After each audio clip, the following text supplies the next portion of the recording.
welcome everyone to Rainbow UCT's Acronym Series, where we break down the LGBTQIA+ acronym. And this is our first edition, so obviously we have to start with letter L. And we're so lucky to be joined by Dope St. Jude and Sensitive Black Dyke. Thank you so much for being here. We're so excited to have you. And thanks for having me. Before we start, I need to just fangirl a little, and so everyone knows who the two of you are and how incredible you are, and how lucky we are to have you. I'm sorry in advance, but it has to be done. So, Dope St. Jude is a Cape Town-born rap artist and social activist, the powerhouse behind empowerment anthems like Girl Like That, and has a huge and passionate fan base in South Africa, and an already big and always growing fan base across Europe. And we also have Sensitive Black Dyke, a conceptual artist and filmmaker, one half of Cape Town's arguably most obsessed over social media couple, arguably, and who recently co-starred in a Motion City film production, Bonnie and Webs.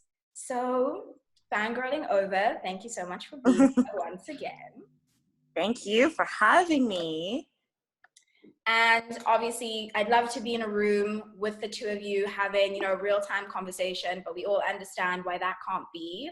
So addressing the elephant in the room, how is everybody coping with COVID right now? I don't know, Catherine can go first, I guess. I am dealing okay. I'm in London right now, and the lockdown restrictions haven't been as intense as they were in South Africa. I heard you guys had them kind of loosened today.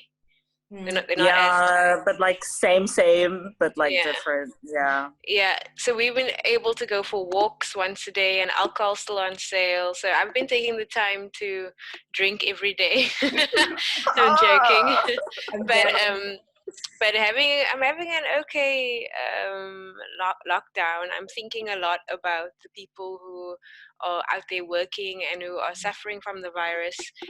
But personally, I'm using the time to reflect and to work on things and do things that I've been putting off for a long time, like working in the garden, or like, you always have these tasks that you mean to do. They're like menial tasks that you mean to do. I've basically done every little thing. Everything in my house is sorted and clean and tidy, and I vacuum incessantly. I'm always sweeping, and if there's like a speck of dust anywhere, I freak out. So that's where I'm at right now. I saw that you and Roxanne like landscaped your entire front yard. I was like, oh my God, I think I might be doing the quarantine wrong.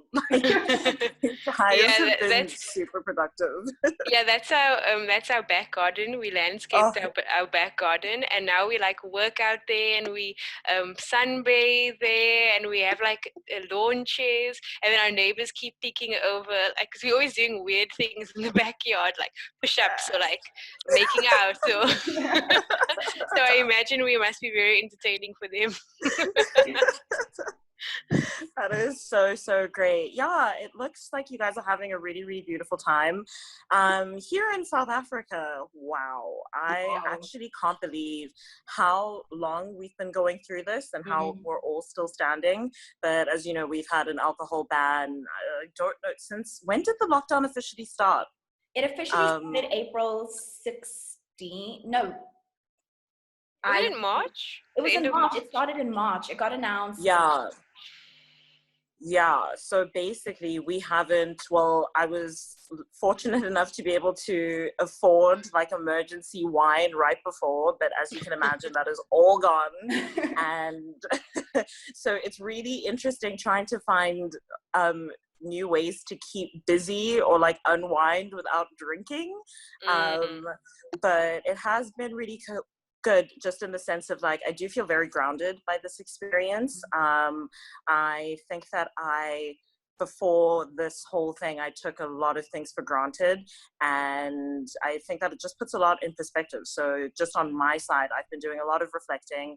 I unfortunately have a full-time job, so I'm not really like never busy. So I'm really grateful to be working just because it keeps me distracted, but also in a time where a lot of people's employment is really uncertain and that tension is being heavily felt.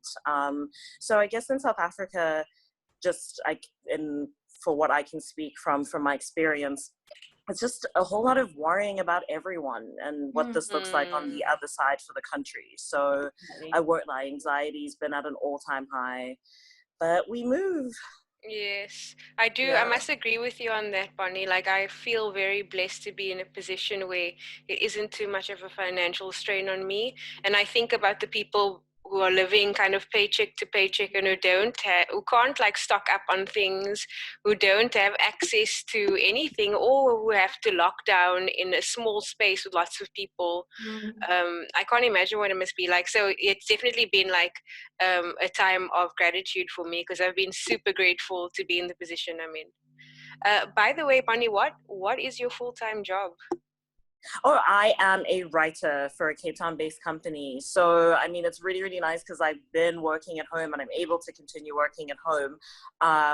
But I basically work full-time, and it's just a bit of an adjustment to take that home because, and I mean, I see that Roxanne's also working from home, and I would be interested to know how she's coping, because I'm finding it very difficult to switch off after work and completely leave that separate to like, I'm home now and I have to kind of try and treat every day as if it were normal. We're experiencing that. Like, it seems like since Roxanne's been working at home, her workload has increased because of the type of work she does too. But also, like, it's difficult to create that work-life balance, like, because your laptop's always there and you're working in your house, so it's difficult to like switch off. So sometimes I have to like get naked and dance in front of a laptop. That sounds like it could be pretty effective. That is really, really great. Yeah, but you guys make it look so easy. Like, I love the routine. Like, I don't know if anyone, by the way, who watches this, Catherine, I mean, Dopes and Jude and Roxanne, her partner, have an Instagram account called 2 Girls Strong, and I am obsessed with it. But what has been really, really inspiring is seeing like how you guys prioritize some kind of structure and routine making. Like, I've seen like Roxanne will be at her desk like doing work, and you'll be in the kitchen cooking food, and that's just been like really, really sweet to see. Yeah, I've definitely found out that I am quite a housewife. Like, growing up as a teenager, I was like quite against the idea of a housewife, but I don't know, I'm kind of really loving it. With my apron, cooking, like, actually it works for me.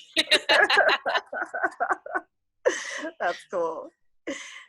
I'm so glad to hear that, especially because congratulations are in order to anyone who doesn't know that you are recently engaged, Dope St. Jude. Yes. Huge congratulations. Is there any wedding planning going on now, or is it just very much, let's get through this, let's just focus on work and making this our new normal? Well, we were planning on getting married at the end of this year, but we've decided we're going to postpone it to next year. So yeah, we're just enjoying the time that we get to spend in the house together. So there's not like a lot of plans happening in terms of a wedding yet.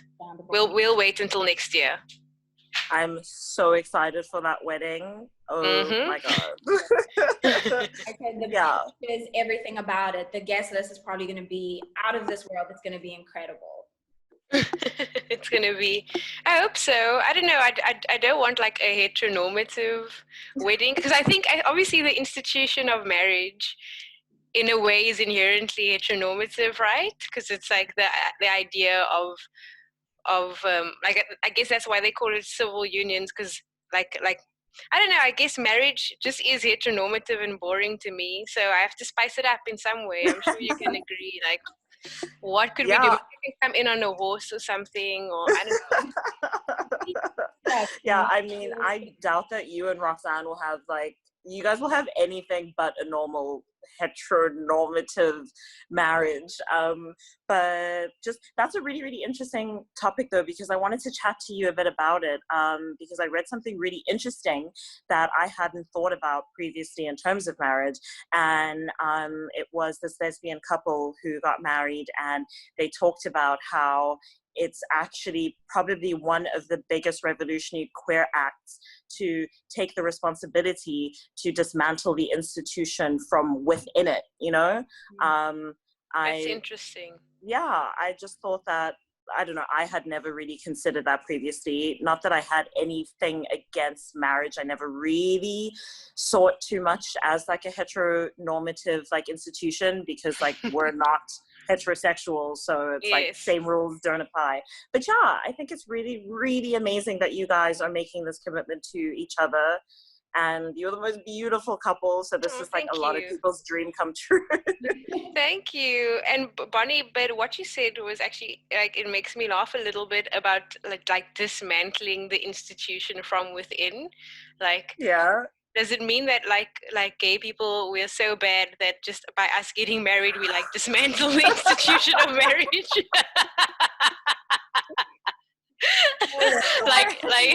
We are so morally reprehensible that by us getting married we fuck up marriage for everyone. I feel that is probably what we're doing. That's what we're talking about by dismantling it. We're going to ruin it so no one ever wants to do it again. Exactly, that's the goal. It sounds like a law to me, I'll be honest. But that is such an interesting conversation to have, that so many of the markers of a healthy relationship are really rooted in heteronormativity. You know, what we view as being a serious relationship, a valid relationship, very often doesn't, really fit into queer lives and the queer experience. So how do you make that your own by still, giving yourself those milestones that maybe you grew up wanting? Personally, I was so anti-marriage, but now being in a relationship, I'm like, oh, I want to get married. And I'm always him, I'm like, let's get married. So it's kind of figuring out how do you make that your own.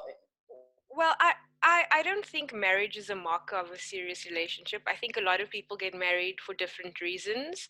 For me, it's just about the legality of it, becoming responsible for each other in a legal sense, and also in terms of us living in another country, it's important that we are married so that if anything happens, we are each other's people. So that's really the reason. I don't believe in all, in any other sense, I don't believe that marriage is that important in terms of some symbolic commitment to someone. I think it can have that weight, but it's only what you give it.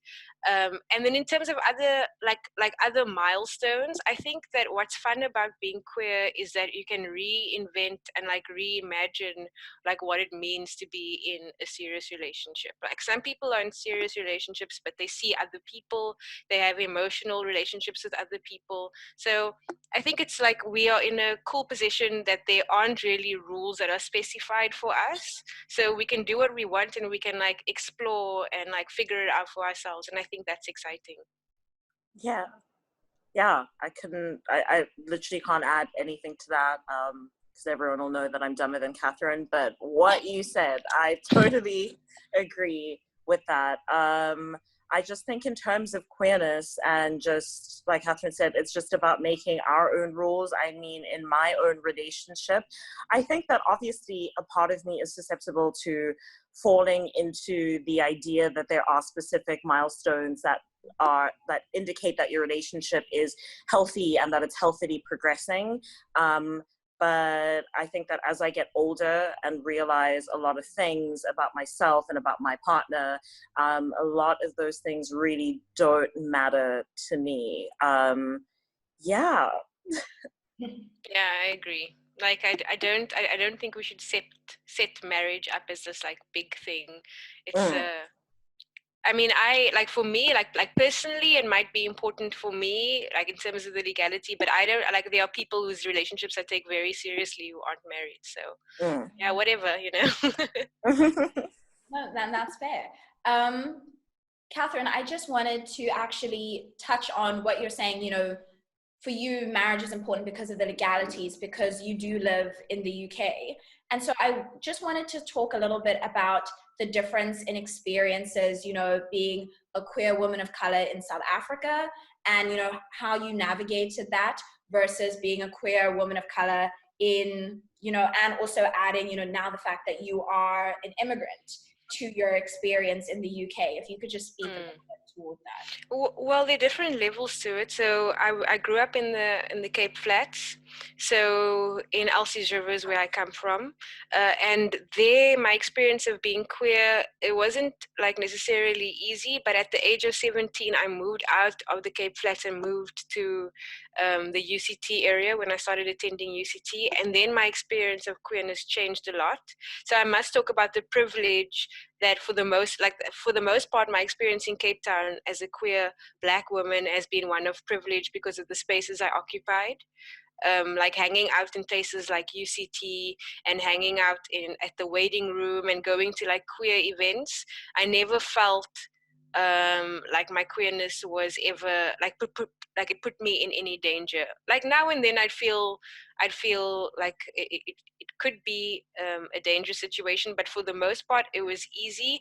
And I think also because of the way I present and the way my partner presents, it also like was easier with men because they like to kind of fetishize feminine presenting women who are queer.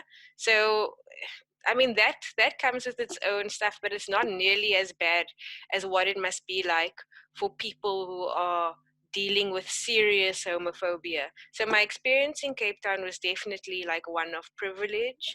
Then coming to the UK, even more so, because in the UK in general, in the European areas, like you can walk around at night as a woman and like feel safe. And so that came with like another level, being able to walk around with my girlfriend at night and hold her hand at midnight in the streets and not feel any danger. Like it's been, yeah, it's like my experience of queerness has really been one of privilege. And I know that maybe it's probably because I've constructed my life in such a way that I occupy spaces where I feel safest. And I don't think that's really a bad thing. Sorry. Yeah. No. I also wanted to add that exactly what Catherine was saying. I also had a very privileged upbringing and queer experience. I am from a middle-class family. I met my current partner at our private high school.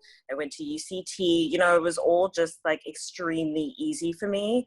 And not to say that there weren't moments where I did struggle, as all queer people do, but I think that it is a very good thing to mention, because a lot of what I've seen just in terms of how we tend to discuss queerness in this country particularly is blanketing all of our experiences and using blanket terms and acting as though certain things apply to all of us. Mm-hmm.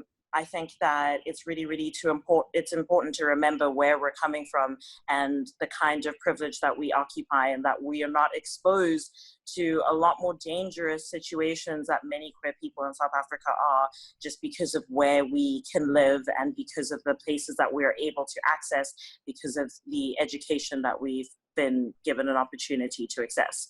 So I mean, I've lived in South Africa my whole life, so I don't really have an experience outside, like a queer experience outside of this context. But I definitely will say that the thing that Catherine was talking about, walking around in London, I was in London, I think 2 years ago now. That was actually the first time we met. It is crazy, and it's really, really wild because I think in South Africa, we're so desensitized to the level of poverty and crime here that we've kind of just accepted that walking around at night is not a possibility. Holding your partner's hands in certain places is not a possibility. And that's something that we just have to accept. And it is what it is. And the only time you'll get to walk around at night is if you're in London. And I do find that extremely difficult to accept. And I think it's unfair that we have all been complacent in, just knowing that this is what we can expect in our future. I don't know if I'm rambling, but yeah. No, not at all. And I often think about that, like everyone outside of being a cis man, a cis het man, like you're in danger in South Africa, like you don't feel safe walking around. Even like it was a shock. I came back home in January and I forgot how heavy the catcalling is. Like everywhere I walked in the CBD, like men would shout and whistle and just like be really hard and say ugly things, horrible things. And I just forgot like how men feel entitled to my body in South Africa in a way that I don't really experience here. But I think like what the difference might be. I don't know. I could just speculate. I don't know actually what the difference is, but I just never experienced that here. Like men feeling so entitled to me in the street all the time. And I wonder if it's like because we are Black African women that like, I don't know, like Bonnie, what do you think? Like, what's your opinion on something like that?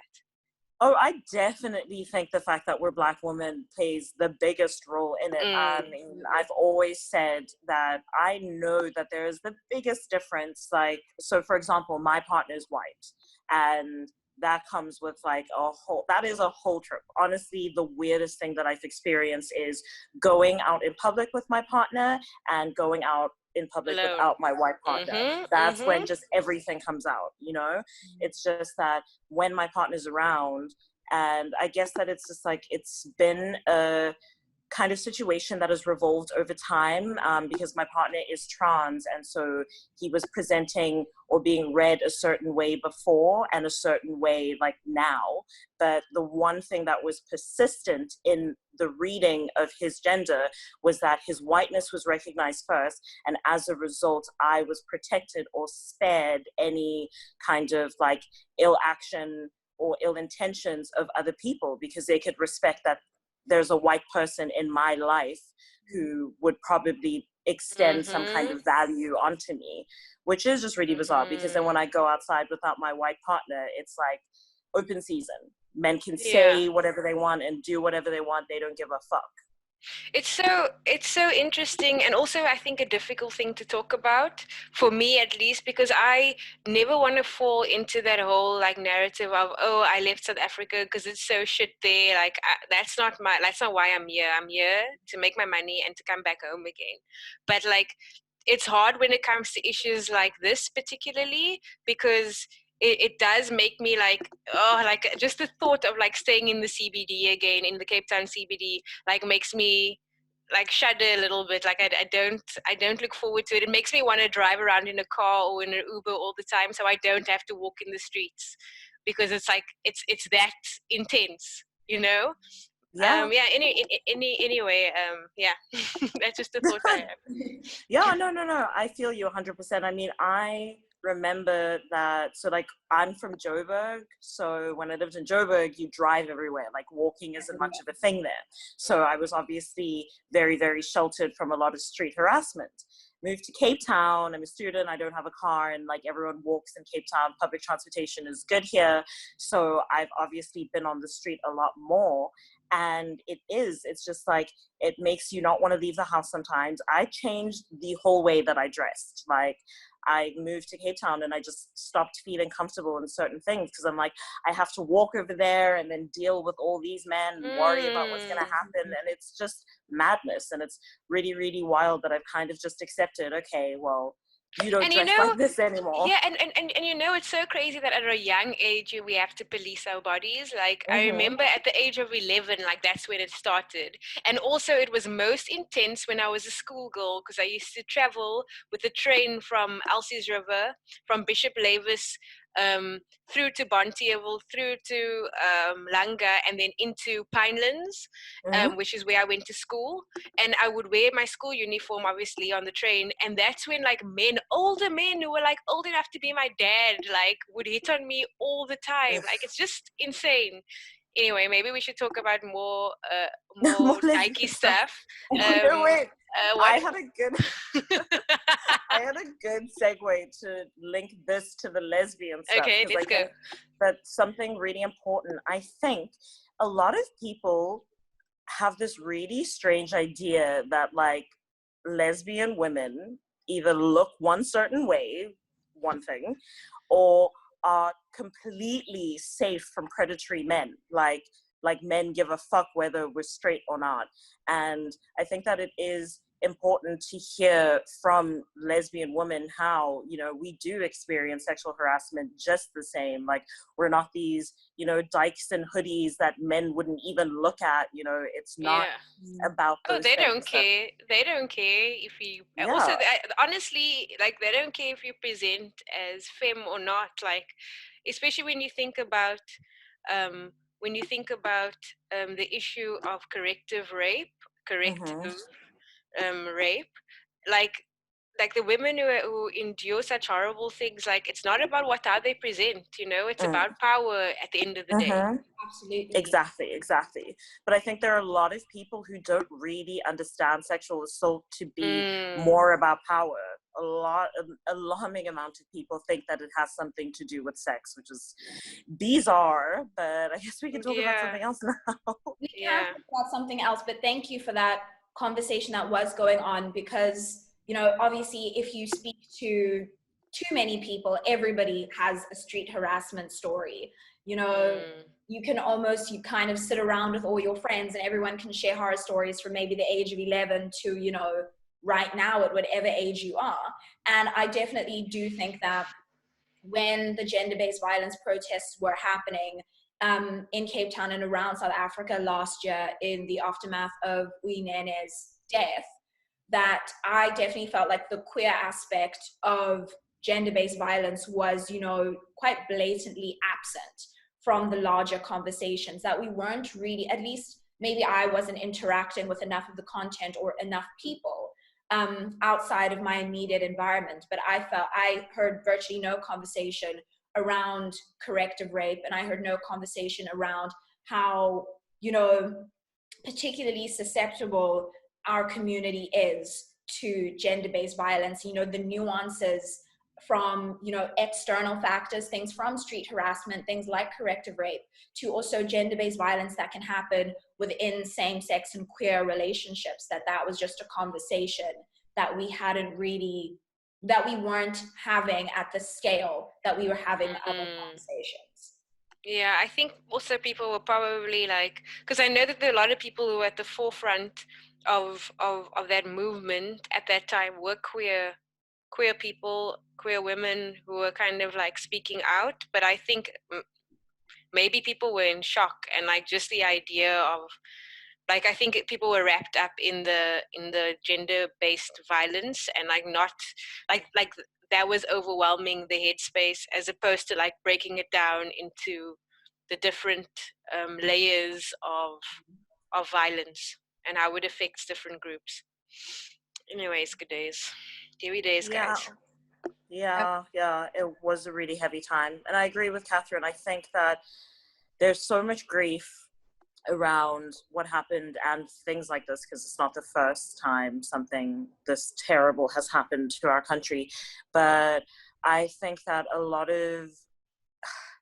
it's a bit difficult to express, but I think that when we are trying to mobilize people, I don't know why I said we, but I think the general mobilization of people kind of largely depends on an emotional connection, an emotional understanding of something. And I do think that there is sometimes a perceived worry that if we don't make a movement as open-ended, as palatable as possible, if we don't force people to kind of battle with things that might be outside of their beliefs, then we might lose them. So like what I mean is, if we're asking people who don't necessarily agree with queer identity and queer life, if we're asking them to consider the ways that queer people are affected by gender-based violence, I feel like people think we run the risk of losing their help and their presence in a movement, which I think is really dangerous thinking.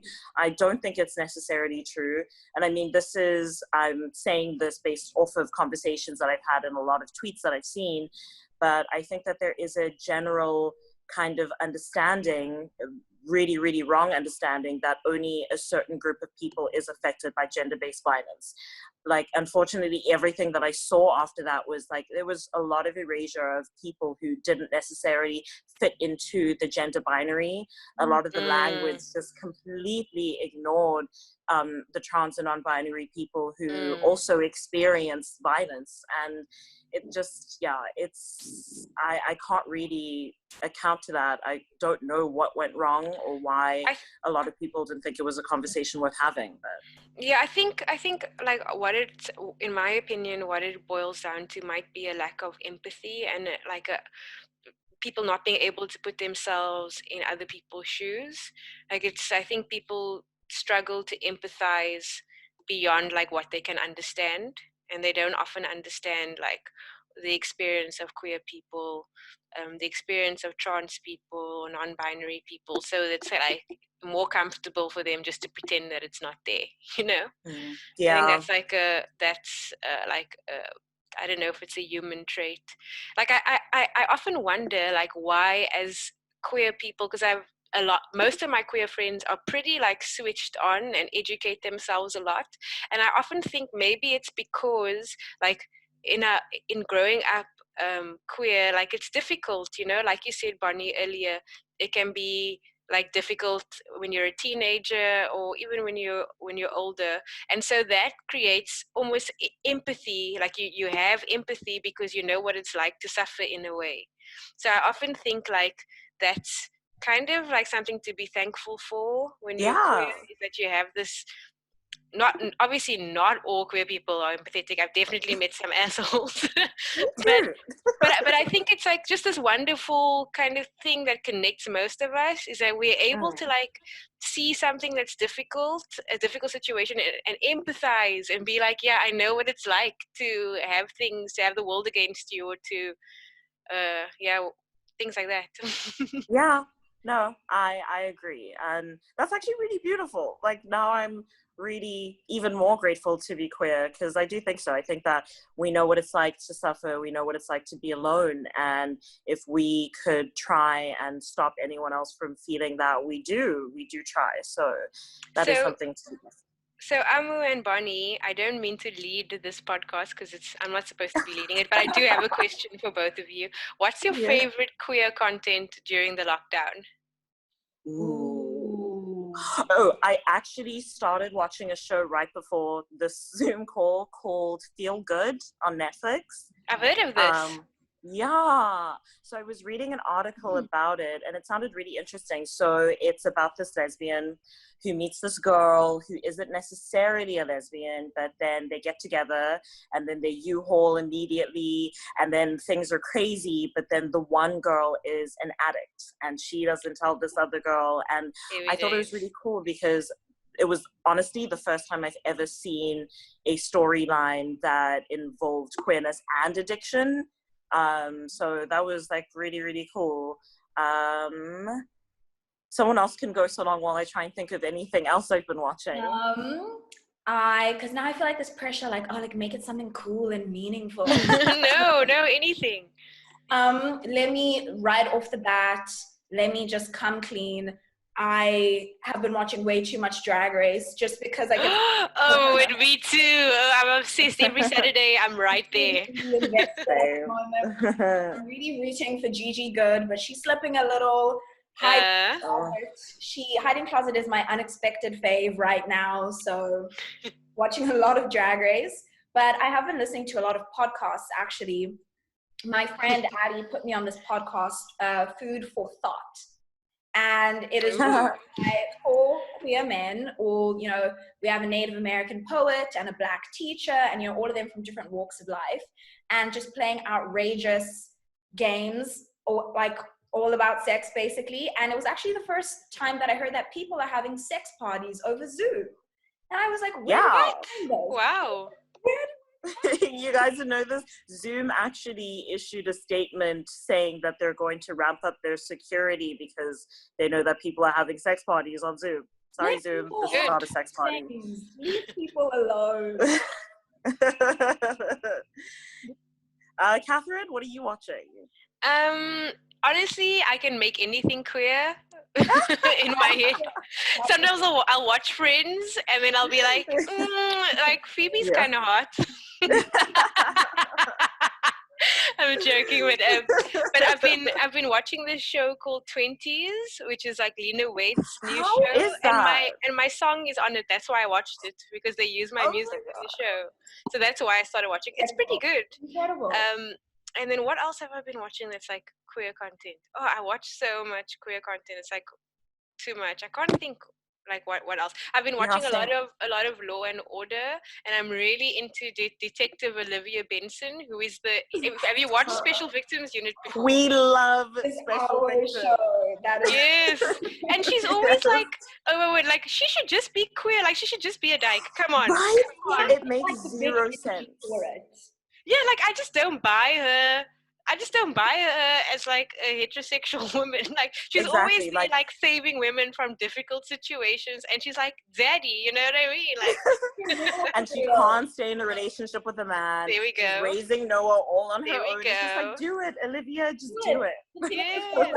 You think it's because she's a strong, intimidating woman, and you're like, that's because she's gay.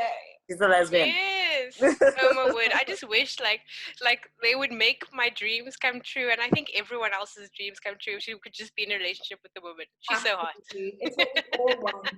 It's what we deserve. I feel like a letter from Dopes and Jude might just hold some relevance. You could really talk about how the world needs this. More importantly, South Africa needs this. Just do it.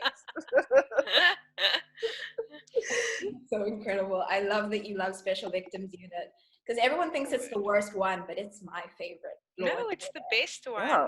Like all the others suck. Also, I think I like it because it's like there's always kind of a happy ending. Like the bad guys always get caught at the end, and that's like really satisfying after all the horrible things they do. At the end, I'm like, yes.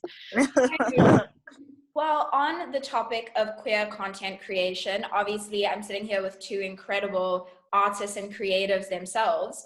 So are either of you working on anything exciting right now that you can talk about, that you can or are willing to share? Bonnie, I can understand if you are taking a big break. You did just get a whole short film made about you, so it's very understandable. Yeah. That was actually 2 years ago. Bonnie, Roxanne, and I watched the film, and it's so beautifully done, really, like outstanding. It was incredible, and the cinematography and the storytelling, everything about it is just like perfect. Oh, that means so much coming from you, Catherine. Thank you, and I'm glad that Roxanne liked it too. Yeah, we both really loved it. Oh, yay! Yeah, that was incredible. Yeah. So what I was saying, Amor, that was like 2 years ago. Actually, that has been done, and then we were just waiting, like all people in the industry, I guess, which I wasn't used to. I am very impatient, but it was really, really cool. Apart from that, I don't know. It's been really difficult to not feel guilty about not being productive on some days. I definitely am struggling to let myself rest and not feel guilty if I don't do too much. But something I can talk about is Wes and I are going to do a group show in August with Eclectica, and it's the first time that we are working with augmented reality. So that's kept us so busy because it's actually a nightmare. But yeah, we're just kind of trying to operate under the assumption that large gatherings won't be happening anytime soon. And so we thought it would be really cool to create an artwork that everyone can have in their room through their phone. So yeah, that's literally all I've been doing. And you, Catherine? Amazing. I am working on a lot of things right now, but the most exciting thing I'm working on, I can't believe I haven't brought this up yet, is I'm working with a French choreographer, and she is creating like a show based on this feminist poetry prose called Les Guerrilles, which I don't know exactly what that means, but the project is called the Amazons, and it's basically these women like dancing naked, but the storyline that it's based on this poetry, and the poetry is a utopian society of just women, and they're like naked all the time, and they're always talking about their vulvas and like spreading out their vaginas towards the sun, and like it's very like, and plants and fruits, and they're eating fruits, and it's like this long thing, and then they go to war and obliterate all the men, and then they just like make love to each other, and I'm creating the music for the show that's going to tour around France. How insane is that? It's like the gayest thing ever. It's so cool. But the thing is the text. So I was reading this text. It's translated from French into English, and it's just like all it's about is like vulvas and labias and like and honestly, they didn't ever use a masculine pronoun until the very end when they were talking about a cat that just walked past randomly. That is incredible. Wait, so the whole thing is French? Yeah, it's a French production, but I am doing the music, so I had to read the stuff in English so that I could get the sense for what I was creating music for. That is incredible. Yeah. Oh my God! Shout out, Catherine. Wow. Yeah. I can't believe you hadn't mentioned that sooner, and thank God that you're really talking about it now. I'd be telling everybody about it. Sitting on a secret. Wow, that is absolutely incredible. And I did want to touch a little bit on kind of the aesthetics that both of you employ in the work that you do. I think it's pretty obvious to anyone who looks at the art that the two of you make, your identity as Black women, as lesbians is like, you know, quite intrinsic to the art that you create. And so the two of you worked together on the Resilient zine. I think, was it last year or 2 years ago? 2 years ago. Like 2 years ago, yo. 2 years ago. And so I remember Bonnie, in your discussion with Kanya, you were talking about how you were very inspired by the Riot Girl movement, but, you know, adapting it to fit your narratives and your experiences of being queer women of color in South Africa. So just how is it, you know, I would just like to know, what are the aesthetics that inspire the two of you, and how do you give them like a spin, or how do you just create a whole new visual language that can adequately tell the stories that you want to tell? Yeah, well, for me, it's just like the first thing is everything outside of heteronormativity. Like that was the first kind of like anchor in the project that we did, because the project wasn't just like the work that we presented in the zine wasn't just work of queer women.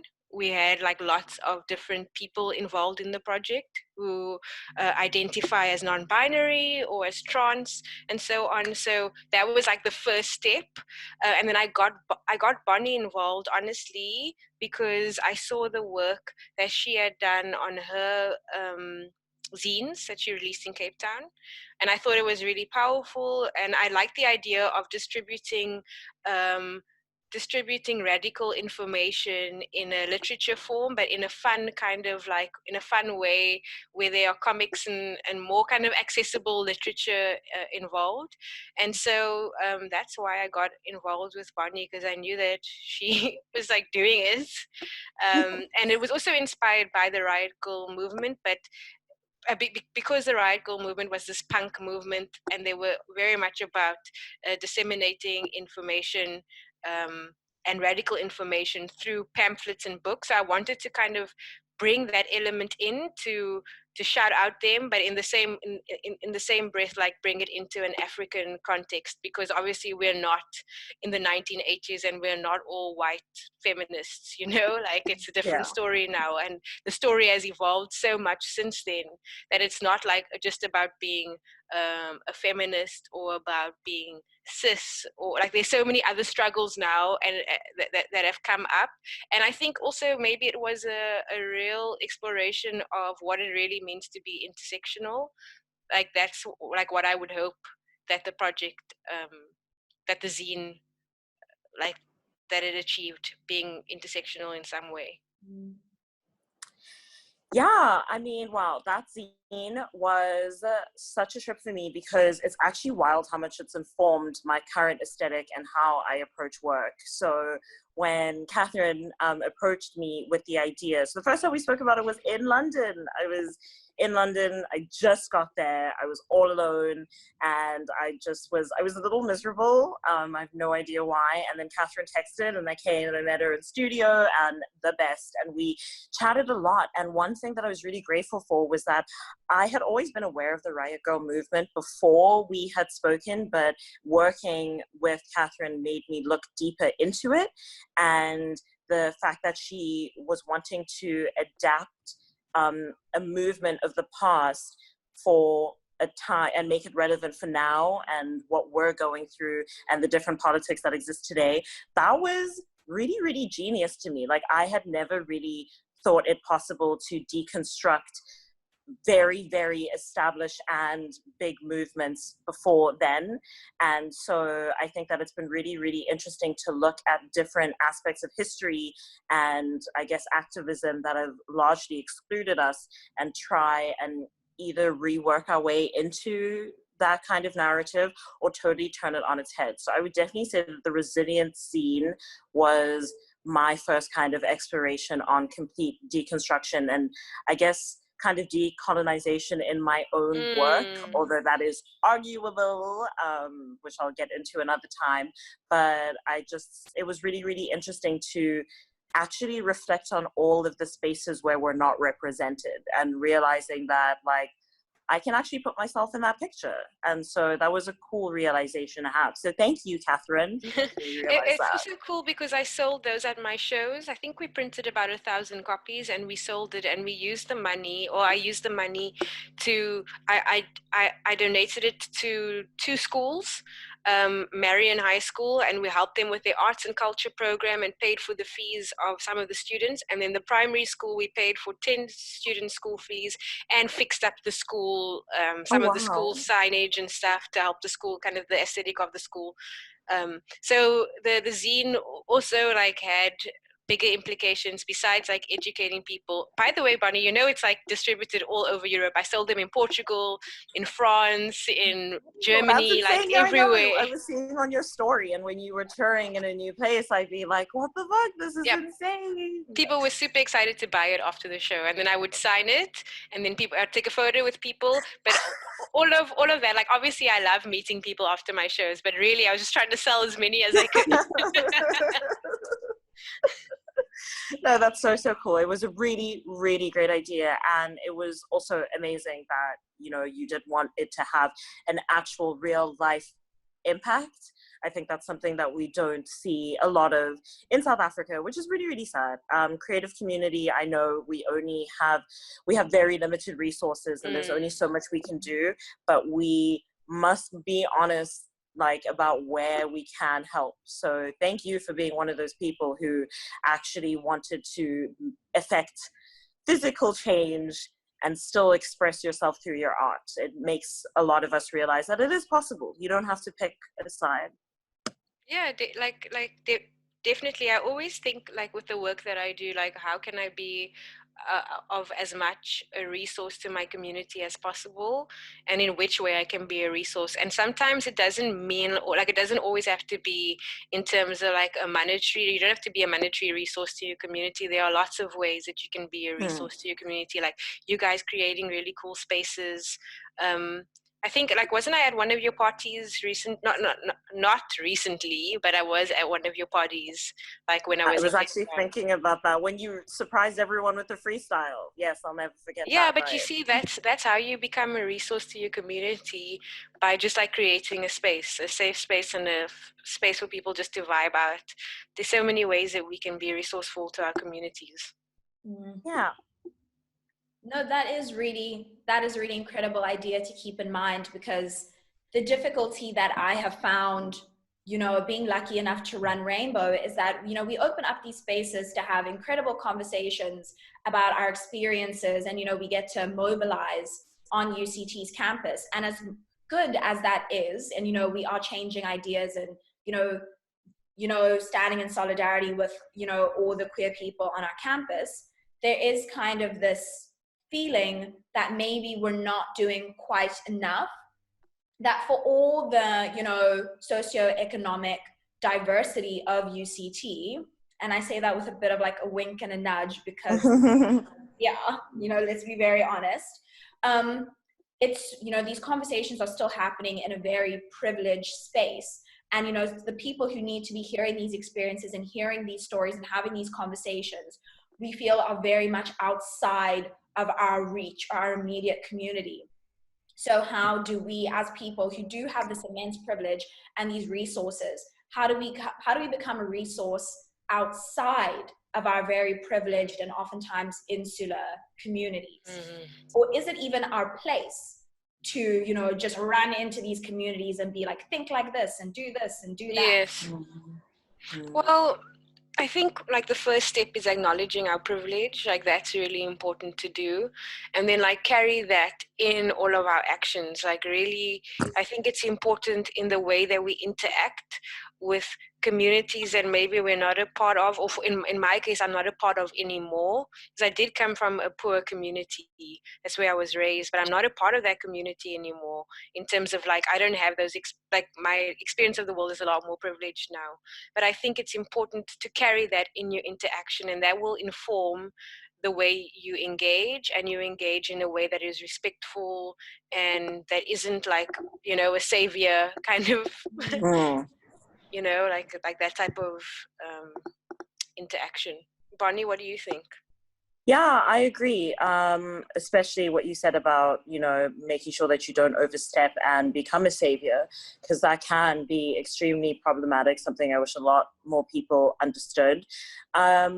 It is a good question, Amor. I do wonder myself, I mean, in terms of my own work and my own activism, like I must say, it is still very much coming from one place and focused in one place.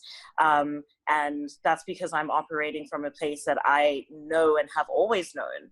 And I do think that a lot of people, and I will even include myself in this, that sometimes it seems, I think that the worst cop-out is assuming that there's nothing you can do, or that it's not your place to do something. And I don't think that people should allow that to stop them from doing whatever they can, when it comes to uplifting people and helping people, there's no such thing as that's not my place. And so I definitely do think that, personally for me, I'm going to try and find more ways to make sure that my art particularly is helping people who are not just an immediate part of my own community or circle, and give back in ways that don't, that doesn't involve being someone who has material resources, who is just then able to give material resources. As important as that is, I feel like as people, we have a lot more to offer, and it's our responsibility to tap into that and figure out what we can be doing for the people around us. I love that. I really love that, Bonnie. I love how you emphasize also the fact that we're in a state of growing and discovering how to work. And I love what you say about it being a cop-out, to be like, that's not my place. Yeah, I think that we are like in a state of like invention, like we are discovering how to maneuver and how to navigate spaces. And I love that, because we're not static as people, we're constantly growing and learning, and so that's something to meditate and think about, like how we can be like more resourceful to our communities in a way that is like effective and respectful and so on. Yeah. Definitely. I also just want to revisit something that you said earlier, Bonnie, about, or just revisit that whole conversation about Catherine coming to one of the parties. I do remember you and Wes a few years ago were very much, part of the event scene and, really building spaces that were really safe and inclusive. I think that ever since then, there's been like the saturation of, the safe space party. And what I found from my, experiences going to these supposed safe space parties is that it's become a buzzword. Of course, you want to be known for having the safe space party, and we just say safe space, This is my safe space. This is my safe space, And Yeah. in actuality, there are no safeguards in place for when something goes wrong. What do we do, and what does safety really mean? And safe for whom? Accessible to who? So, what does a truly, no space will always be everything to everyone, but how do you build the most inclusive and accessible space possible, keeping, the multiplicity of identities and experiences in mind? Okay, wait. Sorry, Bonnie, before you go on. Amu, sounds like you're referring to something. Spill the tea. Which party are you talking about? Because I just want to say all the parties that my friends throw. I'm just playing. Bonnie, go ahead. I'm just playing. Yeah, I mean, God, it is the biggest question. So the reason that Wes and I don't host parties anymore, I think the last party was the one that Catherine was at 2 years ago, maybe, is because it is, and a lot of people are going to be like, this can't be true. It is almost impossible to run a safe space if brands and corporations are not willing to help sustain these spaces. Like, I know that it seems like, we all agree that brands can only help us to a certain extent, and it's on us to carry our own communities. But one thing that we really struggled with, like, when you think about a safe space, so in my opinion, like, this is what I would consider to be a safe clubbing environment. If they are bouncers in the venue, but bouncers who have been briefed on how to interact with guests, how to react to situations, to pick up anything without having like something needing to blow up for it to draw their attention. You also would, I feel, need other people who belong to the organization who are walking throughout the party and checking in on everyone and making sure that everyone's okay. And those same people have to be recognizable to the party goers. So should anyone be in an uncomfortable situation, they know that they can easily identify someone who will help them. So the thing is, all of these measures cost a lot of money. You have to pay for security who's going to be at the club. You have to, even the people that you might ask to, I don't know if you guys know Pussy Palace in London. Yeah.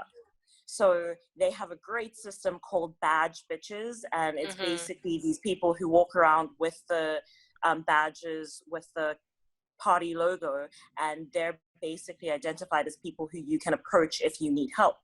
And it's a great way to kind of keep an event orderly. But as far as I think, I could be wrong, I do believe that Pussy Palace compensates those people for their work on that night. So if you're in a situation where basically all the money that you have to run the event is a little bit of what's coming out of your pocket, but mostly relying on the money that will be made and counted by the end of the night, it's really hard to try and implement all of these measures. And so I think what safe space has turned into over the last few years is that we are going to have a lineup of women or non-binary DJs, and like we'll sometimes have them themed and it'll be fun. And it's just like, these aren't things that make things safe. As important as it is to have a space where you are represented on the decks, you still need a space that you can get drunk in and know that nothing's going to happen to you. So I just really, really disappointed in the fact that I feel in Cape Town, there isn't really a lot of support of those spaces. A lot of people talk about needing those spaces and wanting them to exist, but not a lot of people are willing to put money in to see them survive. So yeah, that's been a really heartbreaking aspect of the club scene in Cape Town, and it's changed considerably. Yeah, I haven't partied in Cape Town in forever, but when I was in Cape Town recently, I went to the unofficial pink party and I went to waiting room straight afterwards. And I mean, the waiting room, man. The waiting room. Yeah. Anyway. Yeah. And I mean, it's like really, really great because things like unofficial pink party, those are great alternatives to the bullshit parties that we've been seeing like year and year again. And it's just really, really sad because a lot of people would rather pour their money into events that don't necessarily support anyone that we consider a part of the community. A lot of the parties that are very successful in Cape Town are run by straight cis men, and I just don't understand how everyone is like, we want to have more inclusivity, but we also want to keep our trash hip hop parties. Yeah, well, yeah, it's a tough one. But what's comforting is that sometimes we create safe spaces within our friends. Like whenever I'm in Cape Town, I invite the homies over. All of them are queer, and we just bride together and have a good time and get drunk. In fact, I remember you getting lit with me, Barney, one night in Ops. I was so drunk that night. Yeah. So a good time was had by all, and a safe time, most importantly. Safe time, yeah. So yeah, I think it's just about, finding your own space, and the fact that stuff like that can exist, like little home stuff with chosen family and friends and people that you trust. That's really, really important. Don't always have to be in the club, I have learned. Yep. And also, I mean, like, when you're in a relationship, you're less likely to go to the club. Because I used to go to the club because I was trying to hook up. And now I've hooked up. So now I go to the club really just to dance. And it's like, okay. Yeah, I'm done now. Well, that was pretty much all I had down to ask you. And honestly, I got so much more than I could have ever anticipated. Thank you so much for being here, the two of you. I guess my last question would be, we've touched on it, how far we've come, but how much further we still have to go, especially in South Africa, but also just applicable to the global movement and context. So I would like our last little, nugget for this interview.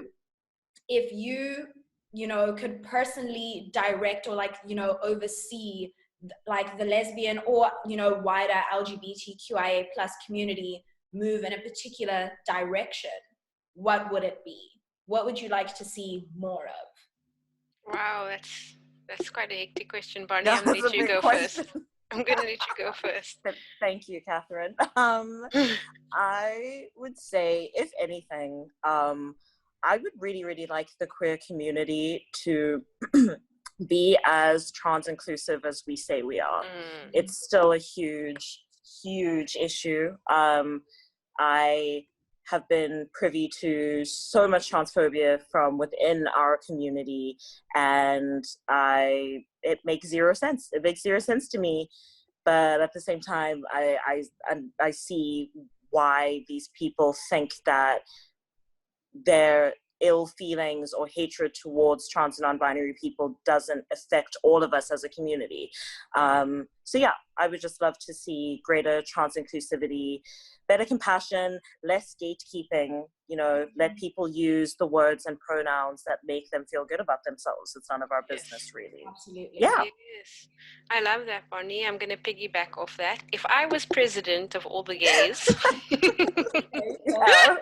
because that's essentially what you're asking, right? If I could be president of all the queers, what would I institute? You would have my vote. Let me just put that out. You have my vote.